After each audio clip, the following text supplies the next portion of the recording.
इसके पहले वीडियो में हम लोगों ने डिसऑनर ऑफ बिल की एंट्रीज पढ़ी थी, उसका कॉन्सेप्ट भी बताया था हमने। और जब भी बिल का डिसऑनर होता है तो उस कंडीशन में जब कब डिसऑनर होता है, जैसे मान लिया बी के ऊपर बिल लिखा गया है और बी ड्राई है, बी पेमेंट नहीं कर पा रहा है at the time of maturity, तो बिल डिसऑनर हो जाता है।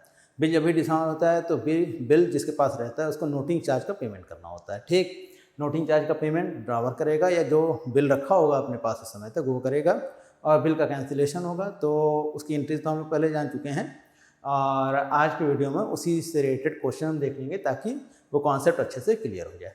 ठीक, तो यहाँ पे इस क्वेश्चन में कह रहा है ए ने सोल्ड किया है गुड्स किसको, बी को 1 लाख रुपीज़ का और 1 जनवरी 2019 को, और इसने ड्रा किया है बिल 4 महीने का जिसका मैच्योरिटी पीरियड है। बिल बी एक्सेप्ट किया और रिटर्न कर दिया है ए को, और बिल डिसऑनर हो गया है किस समय, मैच्योरिटी पे। ठीक, और नोटिंग चार्ज का पेमेंट यहाँ हम लिख दे रहे हैं, यहाँ लिखना भूल गए हैं। Noting charge rupees 200 is to be paid या 2000 is to be paid. Noting charge bill पे कितना है, 200 rupees is to be paid. अब ध्यान देना सब लोग, कह रहा है डिसऑनर की एंट्रीज करनी है, बिल मैच्योरिटी पे डिसऑनर हो गया है। अब कह रहा है कि पहले कंडीशन में ए रिटेन कर रहा है बिल को मैच्योरिटी तक। अब जरा ध्यान देना, पहली एंट्री इसमें ये हो जाएगी, ए सामान बेच रहा है बी को 1 जनवरी को, तो 1 जनवरी की एंट्री हो जाएगी बी डेबिट और 2 सेल। कितने रुपए का सामान बिक रहा है, 1 लाख रुपए का। 1 लाख रुपए का ए ने बी को सामान बेचा। बी के बुक में इसकी एंट्री हो जाएगी 1 जनवरी को परचेज अकाउंट डेबिट और 2 किससे खरीदा है, ए से। कितने रुपए का, 1 लाख। ठीक, अब देखो ये बिल लिख रहा है, बिल लिखेगा वो एक्सेप्ट करेगा और रिटर्न कर देगा इसको। उसकी एंट्री क्या हो जाएगी, B R debit, bills receivable debit और 2 बी। कितने रुपए का है, 1 लाख, सेम अमाउंट का बिल है। ये एंट्री हो गई। इसके बुक में इसकी क्या एंट्री हो जाएगी, ए डेबिट और 2 बिल्स पेबल, 1 लाख। यहाँ तक एंट्री समझ में आ रही होगी सबको। अब मैच्योरिटी पे पेमेंट तो कर नहीं पा रहा है, और मैच्योरिटी पे पेमेंट नहीं कर पाएगा तो बिल क्या हो जाएगा, डिसऑनर। तो अब ये कह रहा है फर्स्ट केस में कि डिसऑनर की एंट्री करिए अगर ए रिटेन करता है बिल को मैच्योरिटी तक। अगर ए बिल को मैच्योरिटी तक रिटेन करता है तो पैसा तो उसको मिल नहीं रहा है। अब यहाँ पे बिल का मैच्योरिटी पीरियड पूरा होगा फरवरी, मार्च, अप्रैल, मई, 1 मई को, और 3 दिन का ग्रेस पीरियड यानी 4 मई को। यहाँ एंट्री क्या हो जाएगी, बिल कैंसिल होगा। तो बिल कैंसिल होगा तो वापस किया जाएगा टू बी आर, और ये पैसा इसको किससे लेना रहेगा, बी से। बी इनका फिर से डेटर हो जाएगा। एंट्री हो जाएगी B debit to B R, और नोटिंग चार्ज का पेमेंट ए करेगा और किसके बिहाफ में करेगा, बी के बिहाफ में। तो इसकी एंट्री क्या हो जाएगी, ये नोटिंग चार्ज का पेमेंट करेगा तो 2 कैश। ये एंट्री हो गई 4 मई को। कितने रुपए का है, बिल था 1 लाख रुपए का और नोटिंग चार्ज देना है 2000 रुपये। कितना इसको लेना है, बी से अब 1 लाख 2000। इसके बुक में क्या एंट्री हो जाएगी, 4 मई को बीपी डेबिट, बीपी कैंसिल होगा, अब इनकी लायबिलिटी बिल नहीं रहेगी, बीपी डेबिट, और इनके लिए नोटिंग चार्ज क्या होगा, एक्सपेंस। तो ये नोटिंग चार्ज को अपने बुक्स में डेबिट करेंगे, नोटिंग चार्ज डेबिट, और इन्हें ये पैसा पे करना रहेगा किसे, ए को। ये इनकी फिर से लाइबिलिटी हो जाएगी। 1,00,000 रुपये का बिल, 2,000 रुपये नोटिंग चार्ज, पेमेंट करना रहेगा इनको कितना, 1,02,000। एंट्री समझ में आ गई। अगर ये बिल को रिटेन करता है मैच्योरिटी तक अपने पास तो ये एंट्री हो गई। ठीक, अब देखो दूसरे कंडीशन में ए ने बिल को डिस्काउंट करा लिया है 4 फरवरी को और बिल में इंटरेस्ट इंक्लूडेड था कितना, 18% पर एनम। तो बिल को अगर डिस्काउंट कराते हैं तो ये एंट्री हम लोग जानते हैं पहले भी। अब सेकंड केस में क्या एंट्री होगी, फर्स्ट केस में एंट्री हो गई। अब इसको हम काट दे रहे हैं। सेकंड केस में क्या एंट्री होगी, पहले ये बिल को डिस्काउंट कराएंगे। तो जब डिस्काउंट कराएंगे बैंक से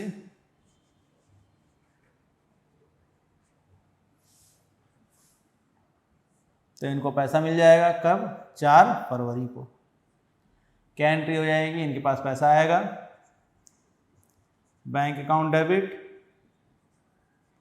और डिस्काउंट जब भी कराते हैं तो बैंक डिस्काउंट चार्ज काट के पैसा देता है, डिस्काउंट चार्ज डेबिट हो जाएगा इनके बुक्स में, और टू BR।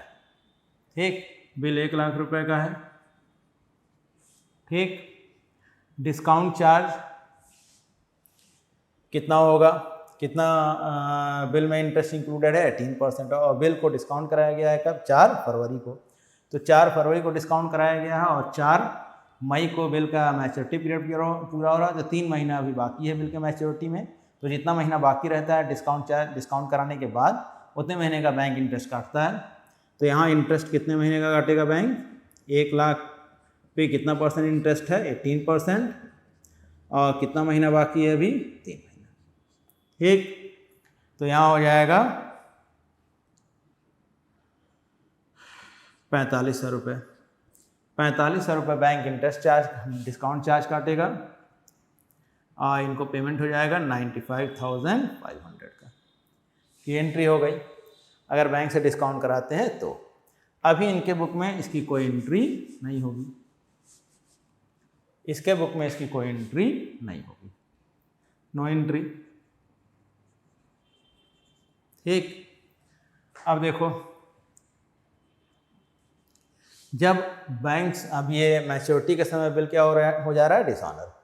तो मैच्योरिटी के समय अगर बिल डिसऑनर होगा डिस्काउंट कराने के बाद, तो इनको ये पैसा पूरा ले चुके थे बैंक से, तो इनको क्या करना होगा, ए को पूरा पैसा वापस करना होगा। अब ये बिल को डिस्काउंट करा ले रहे हैं बैंक से, तो बैंक से डिस्काउंट करा लिया तो ये तो एंट्री हो गई। अब इसके बाद ये बिल क्या हो जा रहा है, डिसऑनर। तो डिसऑनर हो गया तो इनको बिल का पूरा पैसा पेमेंट करना पड़ेगा। ठीक, तो अब 4 मई को जब बिल का मैच्योरिटी पीरियड आएगा तो ये क्या करेंगे, पूरा पैसा बैंक को वापस करेंगे। आ रहा समझ में।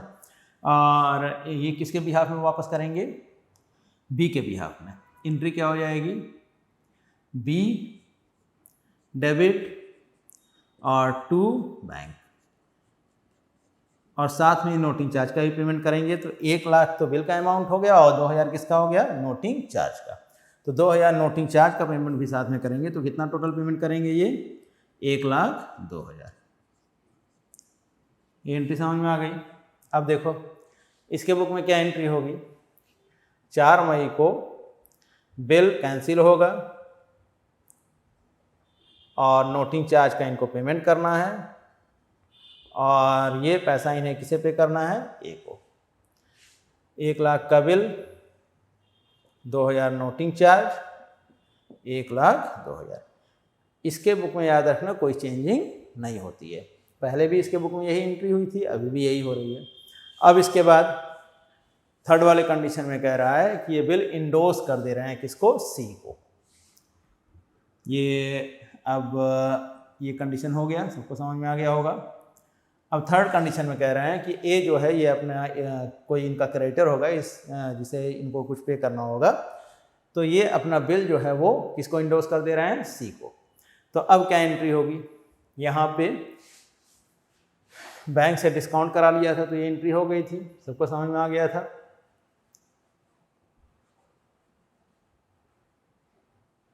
अब यहाँ पे वे ए जो है वो इंडोर्स कर दे रहे हैं बिल किसको, सी को। तो ए अगर बिल इंडोर्स कर देंगे सी को तो एंट्री हो जाएगी सी डेबिट, ये कब इंडोर्स कर रहा है? 10 फरवरी को। तो 10 फरवरी को सी डेबिट और टू बी आर, ये एंट्री हो गई। इसके बुक में इसकी कोई एंट्री नहीं होगी। ये बिल मिलेगा किसको? सी को, तो इसकी एंट्री सी के बुक में हो जाएगी। सी का बुक यहाँ हम क्रिएट कर दे रहे हैं। सी के बुक में क्या एंट्री हो जाएगी? B R debit, B R इनके पास आएगा, बी आर डेबिट, और किसके पास से आएगा? ए के पास से। 1 लाख रुपए का बिल है। अब मैच्योरिटी पे बिल डिसऑनर होगा। तो मैच्योरिटी पे जब बिल डिसऑनर होगा, तो मैच्योरिटी पे अगर बिल डिसऑनर होता है तो अब बिल किसके पास है? सी के पास है। तो बिल कैंसिल होगा, ये वापस करेगा बिल, और नोटिंग ये किसको वापस करेगा? ए से पाया था तो ए को वापस करेगा, ए इनका फिर से डेटर हो जाएगा। और नोटिंग चार्ज का पेमेंट अब कौन करेगा? सी। तो एंट्री यहाँ हो जाएगी 4 मई को, जब बिल का मैच्योरिटी डेट आएगा, ए डेबिट और टू बी आर, और इसको पेमेंट करना पड़ेगा नोटिंग चार्ज का। तो ए बिल जो है वो कितने रुपए का था? 1 लाख रुपए का, और नोटिंग चार्ज 2000, 1,02,000 इनको लेना रहेगा किससे? ए से। इनके बुक में वही एंट्री हो जाएगी जो पहले हम लोगों ने की थी। बिल कैंसिल होगा, बीपी डेबिट, इनको नोटिंग चार्ज का पेमेंट करना है, इनके लिए एक्सपेंस है वो, और इन्हें पैसा किसे देना है? ए को। ठीक, 1 लाख रुपए का बिल, 2000 नोटिंग चार्ज, 1,02,000।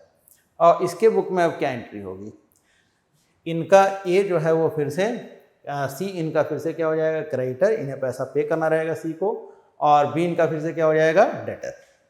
तो यहाँ पे 4 मई को इसके बुक में एंट्री हो जाएगी, इसे पैसा लेना है किससे? बी से। तो बी इनका डेटर, और देना है किसको? ए को। ए इनका क्रेडिटर, डेटर बढ़ रहा है, एसेट बढ़ता है तो डेबिट, लायबिलिटी बढ़ती है तो क्रेडिट। ए इनका क्रेडिटर है, 1,02,000।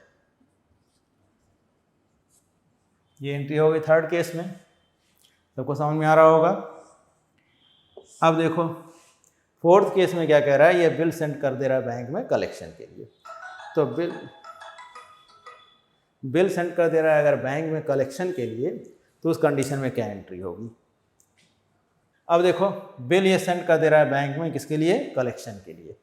ध्यान देना, बिल अगर बैंक में सेंड कर देता है किसके लिए? कलेक्शन के लिए, तब क्या एंट्री होगी? यहाँ पे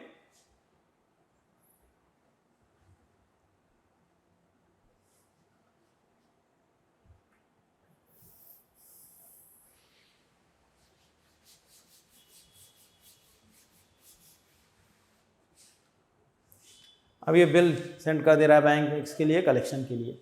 तो बिल अगर सेंड कर देता है ये बैंक में कलेक्शन के लिए, तो एंट्री क्या होगी? ध्यान देना, फोर्थ केस में ये बिल को सेंड कर रहा है 10 फरवरी को बैंक में कलेक्शन के लिए, तो bill for collection account debit होगा, बिल फॉर कलेक्शन डेबिट, और टू बी आर। कितना रुपए का बिल था? 1 लाख। इसके बुक में इसकी कोई एंट्री नहीं होगी। अब मैच्योरिटी के समय बिल क्या हो जाएगा? डिसऑनर। तो बिल जब डिसऑनर होगा तो ये बिल कैंसिल होगा, और इनको पैसा लेना रहेगा, किससे लेना रहेगा? बी से, बी डेबिट, और ये अब बिल को फॉर कलेक्शन अकाउंट में बिल को ट्रांसफ़र कर चुके थे, तो क्रेडिट किसको करेंगे? Bill for collection account. तो यहाँ पे bill for collection account debit हो जाएगा, और इनको नोटिंग चार्ज का पेमेंट करना होगा। नोटिंग चार्ज का पेमेंट करेंगे तो एंट्री क्या हो जाएगी? To bank. अब यहाँ पे कितने रुपए का बिल था? 1 लाख। नोटिंग चार्ज था 2000, पूरा पेमेंट करना होगा कितना? 1,02,000। और इसके बुक में वही एंट्री हो जाएगी, बिल कैंसिल होगा, इनको नोटिंग चार्ज का पेमेंट करना है, और इन्हें पैसा किसको देना है? ए को। तो फोर्थ केस में ये एंट्री हो गई। अब सबको समझ में आ गया होगा कि बिल अगर डिसऑनर होता है तो क्या एंट्रीज होती हैं। ये एंट्रीज तो हम लोग पहले ही पढ़ चुके थे, इस पर एग्जाम्पल भी देख लिया। अब इसी से सारे क्वेश्चन हैं बुक में, आप लोग लगाइए। कोई भी प्रॉब्लम हो कमेंट करिए, हम बताएंगे उसको।